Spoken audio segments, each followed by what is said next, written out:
大家好啊！今集會同大家睇下2026年新開期間限定嘅屈臣氏集團185週年歷史館。呢個係一個我全新系列嘅 vlog， 主題會環繞人民、社會同歷史等等。希望我會再做第二集啦。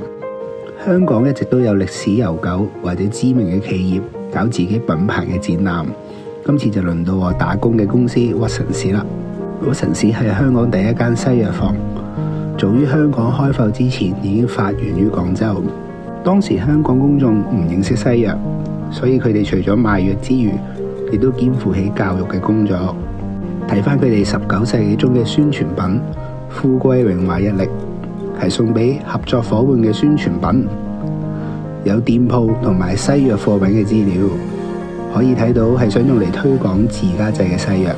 展館又陳列19世紀嘅英式西藥藥罐，用嚟存放藥粉，例如呢款就係用嚟裝氧化鎂，係當時嘅胃藥，而且仲有藥用鴉片嘅藥罐添啊！當年嘅藥粉大多都係用意大利做嘅玻璃瓶儲存，大瓶口係為咗方便取藥，而呢款窄口而有吊得起嘅玻璃樽，就係為咗避免蛇蟲鼠蟻嘅入侵。可見上2個世紀西藥已經好注重衛生啦。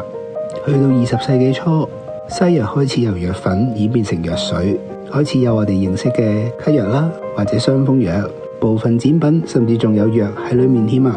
例如呢款花塔餅係一種可以杜蟲、改善消化嘅糖果。除咗藥之餘，屈臣氏都有經營蒸餾水嘅業務，提供清潔食水，保障市民健康。呢度都有展出當年未有塑膠之前嘅玻璃樽食水，同埋用玻璃樽嘅古老水機。當然都有其他嘅飲品，例如沙士啦。展館都有簡單 show 返零售行業嘅演變，例如價錢牌、計重工具，仲有收銀機。另外亦都有互動式嘅電子屏幕，show 返由創辦人屈臣氏先生撰寫嘅妙藥同心書，入面詳細列出咗當年屈臣氏集團藥品嘅功效同埋價格，仲有歷年嘅電視廣告俾大家重溫。